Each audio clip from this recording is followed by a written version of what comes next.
नमस्कार, मैं हूं पंकज भार्गव। दिल्ली के लिए अभी एक अच्छी खबर आई है। दिल्ली के सीएम अरविंद केजरीवाल की कोरोना टेस्ट रिपोर्ट नेगेटिव आई है। मतलब केजरीवाल पर खतरा नहीं है।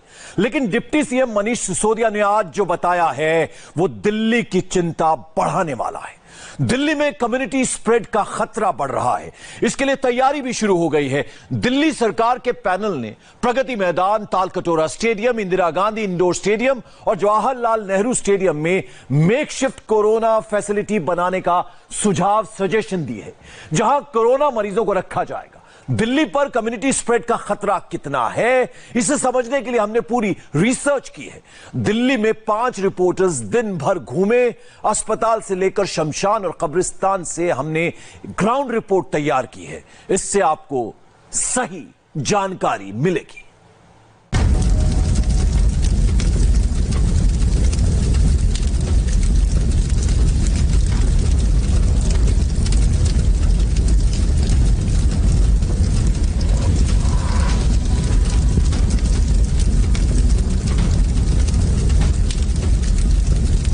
आगे बोर्ड लगा है, ओनली कोविड-19 बॉडीज।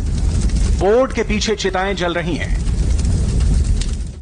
यहां कई चिताएं लकड़ी के साथ सजाकर तैयार हैं कि शव आते ही बिना किसी देरी के दाह संस्कार कर दिया जाए। ये देख लो, 15 बॉडी जली हैं। 1 नंबर ये है, दूसरा नंबर आपका ये है, तीसरी नंबर ये है, चौथा वो है और 5वीं वो है। वो सेक है, आगे नहीं जा पा रहा, मैं वहीं से बता रहा हूँ। 6ठी वो है, 7वीं, ये 8वीं।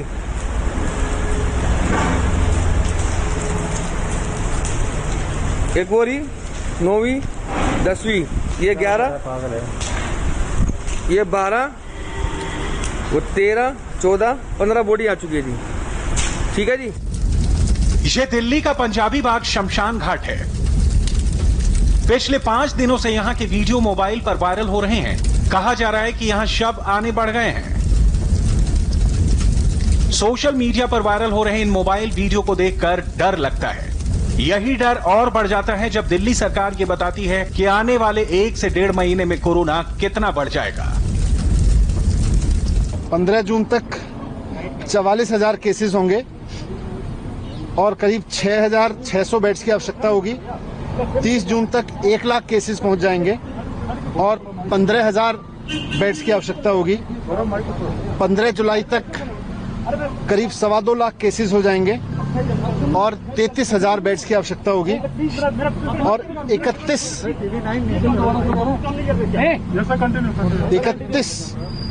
जुलाई तक करीब 5.5 लाख केस पहुंच जाएंगे दिल्ली में और उसके लिए करीब 80,000 बेड्स की आवश्यकता होगी। सवाल है कि क्या दिल्ली में कोरोना का कम्युनिटी स्प्रेड शुरू हो गया है? क्या दिल्ली में कोरोना काबू से बाहर निकलने लगा है? क्या होता है कम्युनिटी स्प्रेड और दिल्ली पर क्या है खतरा, ये हम आपको आगे बताएंगे। पहले दिल्ली के शमशानों और कब्रिस्तानों के बारे में कुछ जान लीजिए। दिल्ली में करीब 1 दर्जन शमशान घाटों पर कोरोना से मरे लोगों का दाह संस्कार करने की इजाजत है। इनमें शामिल है निगम बोध शमशान घाट, पंजाबी बाग शमशान घाट, लोधी रोड शमशान घाट, पीके रोड शमशान घाट, रानी झांसी रोड शमशान घाट, कड़कड़डुमा शमशान घाट, सीमापुरी शमशान घाट और गाजीपुर शमशान घाट। निगम बोध घाट दिल्ली का सबसे बड़ा शमशान घाट है, जहां दाह संस्कार के लिए वेटिंग है। पंजाबी बाग शमशान घाट को सिर्फ कोरोना पेशेंट्स के लिए रिजर्व कर दिया गया है। यहां लकड़ी से दाह संस्कार के लिए 71 प्लेटफॉर्म्स हैं, जबकि 4 प्लेटफॉर्म सीएनजी के हैं। इस तरह कुल मिलाकर 75 प्लेटफॉर्म हैं, जहां शवों का दाह संस्कार होता है। पंजाबी बाग शमशान घाट पर दाह संस्कार के लिए आए शवों के आंकड़े पर यकीन करें तो 14 मार्च से 7 जून के बीच यहां 609 corona confirm case, 69 corona suspected case वाली बॉडीज का दाह संस्कार हुआ। दिल्ली सरकार मौत के 2 नंबर बताती है। सरकार पिछले 24 घंटे में कोरोना से हुई मौत के नंबर कम बताती है, मगर पीछे के बैकलॉग दिखा देती है। शमशान घाटों और कब्रिस्तानों में जितने शव आ रहे हैं वो सरकारी नंबर से कहीं ज्यादा है। सोशल मीडिया पर ऐसे वीडियो भी वायरल हैं जो शक और बढ़ाते हैं। इनको किसी भी शमशान घाट में जगह नहीं मिल रही दाह संस्कार करने के लिए। सुबह से वेट कर रहे हैं जब तक वहाँ से आएगा उसके बाद होगा। और हॉस्पिटल का काम है।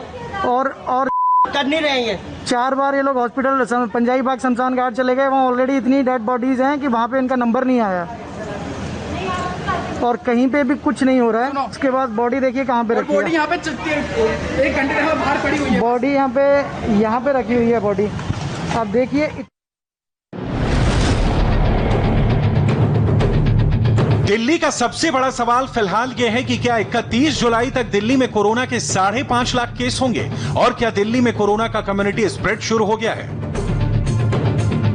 इन्हीं 2 बड़े सवालों पर डिस्कशन के लिए आज दिल्ली में बड़ी बैठक हुई। दिल्ली के एलजी अनिल बैजल मीटिंग लेने बैठे तो दिल्ली के सीएम अरविंद केजरीवाल वहां नहीं थे, क्योंकि केजरीवाल ने खुद अपना कोरोना टेस्ट कराया है और वो सेल्फ आइसोलेशन में चल रहे हैं। उनकी जगह मनीष सिसोदिया मीटिंग में शामिल हुए। दिल्ली डिजास्टर मैनेजमेंट अथॉरिटी यानी डीडीएमए की मीटिंग में कहा गया कि दिल्ली में कोरोना का कम्युनिटी ट्रांसमिशन अभी नहीं हो रहा और जो भी समस्या हो रही है वो मिसमैनेजमेंट की वजह से है। लेकिन दिल्ली सरकार के मंत्री मनीष सिसोदिया और सत्येंद्र जैन मीटिंग से बाहर आए तो उन्होंने 3 बम गिराए। नंबर 1, दिल्ली में कोरोना बेकाबू रफ्तार से बढ़ रहा है। नंबर 2, 31 जुलाई तक यहां कोरोना के 5.5 लाख केस होंगे और 80,000 बेड की जरूरत होगी। और नंबर 3, दिल्ली के आधी कोरोना पेशेंट की कॉन्टैक्ट ट्रेसिंग नहीं हो पा रही है। अभी एसडीएमए की मीटिंग में इस बात पे चर्चा हुई कि दिल्ली में जो कोरोना के केसेस बढ़ रहे हैं उनका स्टेटस क्या है, किस गति से बढ़ रहे हैं। लगभग 12-13 दिन में दिल्ली में कोरोना के केसेस डबल हो जा रहे हैं। कम्युनिटी स्प्रेड पर भारत सरकार के अधिकारीगण भी आए हुए थे। उनका कहना था कि अभी दिल्ली में कम्युनिटी स्प्रेड की स्थिति नहीं है, इसलिए अभी उस पर चर्चा की जरूरत नहीं है। देखिएगा, दिल्ली के अंदर बहुत सारी बड़ी संख्या के अंदर जो केसेज आ रहे हैं उनका कॉन्टैक्ट पता नहीं लग रहा है और कई सारी जगह जैसे टेस्ट कराया, इवन एलजी हाउस में भी टेस्ट कराया है तो कई सारे लोग निकले थे, उनका सोर्स पता करना मुश्किल था। तो दिल्ली के अंदर अब हम टेक्निकलिटी में ना जाएं। और कल एम्स के डायरेक्टर ने खुद कहा था कि दिल्ली के कंटेनमेंट जोन्स में कम्युनिटी स्प्रेड है, परंतु क्योंकि टेक्निकल इशू है और इसके बारे में फैसला केंद्र सरकार ही कर सकती है, वही बता सकते हैं कि कम्युनिटी स्प्रेड है या नहीं। हम तो कैसे स्प्रेड है, हम तो ये कह सकते हैं भाई स्प्रेड है, दिल्ली में बढ़ रहा है, बहुत तेजी से बढ़ रहा है। अब उसका वर्ड जो कम्युनिटी स्प्रेड वर्ड यूज करने की अधिकार तो केंद्र सरकार के पास, वही बता पाए। दिल्ली सरकार कह रही है कि दिल्ली में कोरोना का कम्युनिटी स्प्रेड या कम्युनिटी ट्रांसमिशन है। केंद्र सरकार इससे मना कर रही है। हकीकत क्या है, ये जानने के लिए इंडिया टीवी के रिपोर्टर ने यही सवाल सीधे WHO के एग्जीक्यूटिव डायरेक्टर डॉक्टर माइकल ड्रयान से पूछा। उन्होंने क्या जवाब दिया वो सुनना जरूरी है। So my question basically relates to the community transmission as a term itself. मेरा सवाल कम्युनिटी ट्रांसफर से जुड़ा है। 6 जून को WHO की कोरोना वायरस रिपोर्ट 137 के अनुसार 2.5 लाख केस और 7,000 मौत के बाद भी भारत को क्लस्टर केस कैटेगरी में रखा गया है, जबकि दूसरे देशों में इतने केस आने पर कम्युनिटी ट्रांसमिशन बताया गया है। आप इस बारे में कुछ बताना चाहेंगे कि इतने केस के बाद भी भारत को क्लस्टर केस कैटेगरी में क्यों रखा गया है? धन्यवाद। Thank you. No, I'll certainly look into that. I mean, India is one of the most populous countries in the world, so. मैंने ये चीज देखी है, भारत दुनिया में सबसे ज्यादा आबादी वाले देशों में से एक है। अगर आप पश्चिमी देशों में कोरोना का डिस्ट्रीब्यूशन रेट और प्रति लाख आबादी पर कोरोना का अटैक रेट देखें और भारत से तुलना करें तो छोटे देशों के मुकाबले भारत में ये रेट बहुत कम मिलेगा। पश्चिमी देशों में कोरोना का अटैक रेट बहुत ज्यादा है। भारत के अंदर राज्यों में कोरोना का अटैक रेट कैसा है, ईमानदारी से कहूं तो इस बारे में मैं 100% श्योर नहीं हूं। I'm not 100% sure how India is specifically categorized at sub-national level. India TV के सवाल पर डॉक्टर रयान ने भारत में कम्युनिटी स्प्रेड की संभावना से साफ मना किया। वजह यह है कि भारत देश बड़ा है, यहाँ कोरोना के नंबर ज्यादा हो सकते हैं, लेकिन प्रति 1 लाख आबादी पर यहाँ इतने केसेस नहीं हैं कि भारत में कम्युनिटी ट्रांसमिशन का ऐलान कर दिया जाए। भारत में 1 लाख आबादी पर 19 कोरोना केस हैं। अमेरिका में 1 लाख की आबादी पर 594 केस हुए। इटली में 1 लाख की आबादी पर 389 केस हुए। स्पेन में 1 लाख की आबादी पर 561 कोरोना पॉजिटिव केस मिले। ब्रिटेन में 1 लाख की आबादी पर 433 कोरोना पॉजिटिव केस पाए गए। ब्राजील में 1 लाख की आबादी पर 330 केस मिल चुके हैं। एक और अहम नंबर कोरोना से होने वाली मौत का है, इसे भी देखना जरूरी है। भारत में 1 लाख की आबादी पर 0.54 मौत हुई। अमेरिका में 1 लाख की आबादी पर 34 मौत हुई। इटली में 1 लाख की आबादी पर 56 मौतें हुई। स्पेन में 1 लाख की आबादी पर 58 मौत हो चुकी है। ब्रिटेन में 1 लाख की आबादी पर 61 मौतें हुई हैं। कोरोना पॉजिटिव केस और मौत दोनों के नंबर को कंपेयर करने पर डॉक्टर रेयान की बातें सच लगती हैं। लेकिन कोई भी धारणा बनाने से पहले डॉक्टर रेयान के साथ ही प्रेस कॉन्फ्रेंस के लिए आई डॉक्टर मारिया वान केर-खो को सुनना जरूरी है।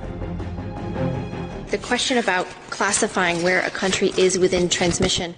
किसी देश में कोरोना का ट्रांसमिशन कैसा है या नेशनल लेवल पर हो सकता है, लेकिन ये बहुत अहम है कि हम नीचे के प्रशासनिक स्तर पर जाकर देखें, क्योंकि तभी आपको इसके उपाय करने के टारगेट मिलेंगे कि कहाँ किस चीज की जरूरत है। सिर्फ ये नहीं कि कौन से उपाय किए जाएं, बल्कि उन उपायों को कितना लागू किया जाए यह संक्रमण के स्तर से भी पता चलता है। हम जानते हैं कि बहुत से देशों में, बल्कि ज्यादातर देशों में वायरस हर जगह एक जैसा व्यवहार नहीं कर रहा। आपके यहाँ हॉटस्पॉट हो सकते हैं जहाँ वायरस बहुत तेजी से फैल सकता है। कुछ इलाकों में इसके फैलने की रफ्तार बहुत तेज हो सकती है। Super spreading events, these increased or amplified transmission in specific settings, whether it's long-term facilities or whether it's expatriate dorms. Doctor Maria van Kerkhove जो कह रही हैं उसका सीधा मतलब यह है कि एक देश के अलग अलग प्रांतों, अलग अलग शहरों में कम्युनिटी ट्रांसमिशन हो सकता है। डॉक्टर मारिया WHO की कोरोना टीम की टेक्निकल लीड हैं। उन्होंने दिल्ली और मुंबई के नंबर को क्लोजली मॉनिटर करने के बाद ये बात कही है, तो सवाल वही रह जाता है कि दिल्ली में कम्युनिटी स्प्रेड शुरू होना माना जाए या नहीं। आप ये भी जानना चाहते होंगे कि होता क्या है कम्युनिटी स्प्रेड, कम्युनिटी ट्रांसमिशन की सबसे बड़ी पहचान क्या है, कैसे जाने कि किसी देश या राज्य या शहर में वायरस का कम्युनिटी ट्रांसमिशन शुरू हो गया है। इसके लिए हमने कोरोना वायरस पर रिसर्च करने वालों से बात की, तो पता चला कि कम्युनिटी स्प्रेड की सबसे बड़ी पहचान कॉन्टैक्ट ट्रेसिंग से होती है। कॉन्टैक्ट ट्रेसिंग अगर बंद हो जाए, कॉन्टैक्ट ट्रेसिंग का मैकेनिज्म अगर कोलैप्स कर जाए, जो मरीज आए उसके बारे में पता ही ना चले कि उसको किससे कोरोना हुआ, यानी जब बीमारी के कारण का पता ना चले, तब यह माना जाता है कि कोरोना का कम्युनिटी ट्रांसमिशन शुरू हो चुका है। दिल्ली में फिलहाल यही स्थिति है, जिसे खुद दिल्ली के स्वास्थ्य मंत्री सत्येंद्र जैन ने कैमरे पर कबूल किया है। कम्युनिटी स्प्रेड किसे कहते हैं? जब आपको कुछ लोग ऐसे मिलने स्टार्ट हो जाएं जिनका सोर्स ना पता लग रहा हो। अब कुछ नहीं है, ऐसे बहुत सारे लोग हैं जिनका सोर्स नहीं पता लग रहा कि उसको ये बीमारी कहाँ से मिली है। और ऐसा एक केस नहीं है, ऐसे बहुत सारे केस हैं। लगभग आधे केस ऐसे आ रहे हैं जिनको नहीं पता लगता है कि उसको ये इन्फेक्शन कहाँ से हुआ। कितने लोगों के केस पता नहीं चल पा रहे हैं? लगभग आधे के नहीं पता लग पा रहे हैं। कोरोना फैलने के 4 स्टेज बताए जाते हैं। पहला स्टेज है इंपोर्टेड ट्रांसमिशन, जिसमें विदेश से आए लोगों में कोरोना का इन्फेक्शन मिलता है। दूसरा स्टेज है लोकल ट्रांसमिशन, जिसमें विदेश से आए लोग संपर्क में आने वाले दूसरे लोगों को इन्फेक्ट करने लगते हैं। तीसरा स्टेज है कम्युनिटी ट्रांसमिशन, जिसमें लोकल ट्रांसमिशन से इन्फेक्टेड लोग एक्टिव कैरियर बन जाते हैं और कोरोना वायरस लोगों के बीच तेजी से फैलने लगता है। चौथा स्टेज एपिडेमिक यानी महामारी का है, जिसमें बड़े पैमाने पर हजारों लोगों की मौत होती है।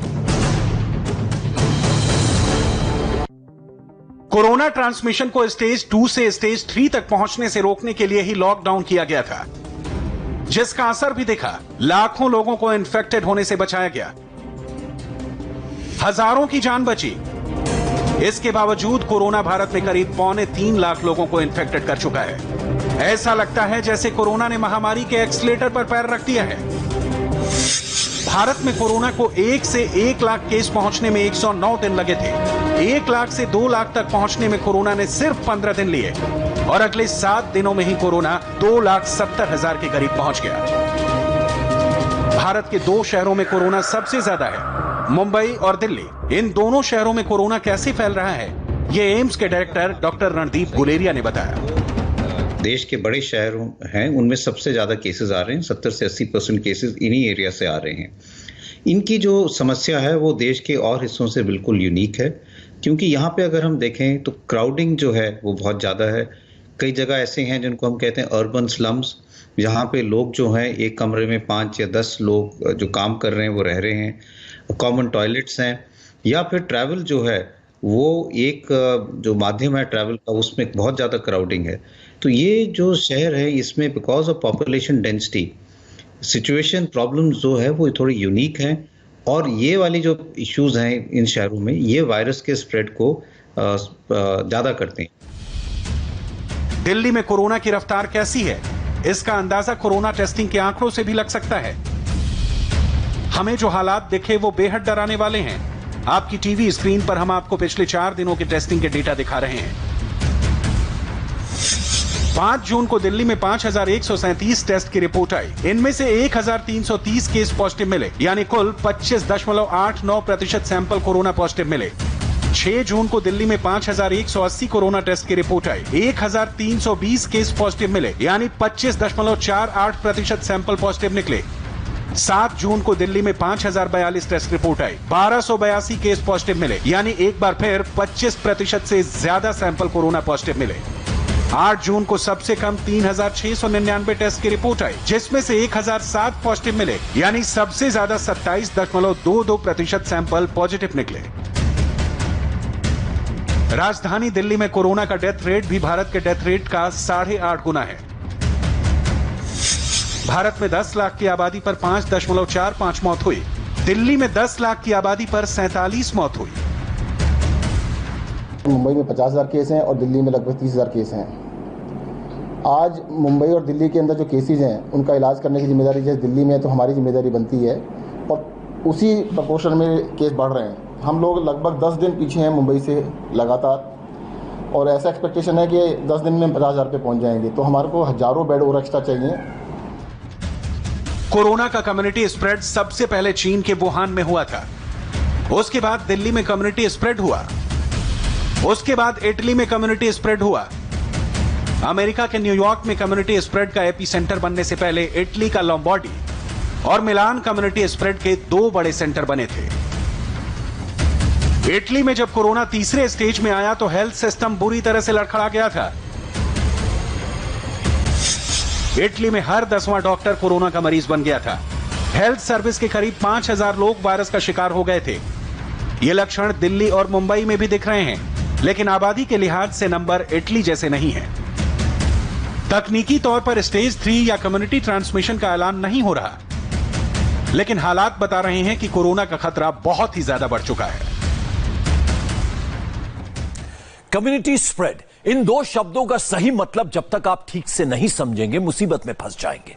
आजकल सोशल मीडिया और मोबाइल पर मैसेज आते रहते हैं कि कम्युनिटी स्प्रेड हो रहा है, लेकिन मैसेज फॉरवर्ड करने वाला कभी यह नहीं बताता कहां हुआ, कैसे हुआ। हमने दुनिया के कई देशों का अध्ययन किया। चूंकि कोरोना वायरस भारत में बाद में आया, इसलिए दुनिया के कई देश और कई शहर, सिटीज ऐसी हैं जहां कम्युनिटी स्प्रेड हो चुका है। हमने वहां की रिपोर्ट और वहां की पूरी जानकारी जुटाई और इसके बाद यह रिपोर्ट तैयार की है। इसमें आपको यह पता चलेगा कि क्या होता है कम्युनिटी स्प्रेड, और अगर कम्युनिटी स्प्रेड हो जाए तो आप कैसे बचेंगे।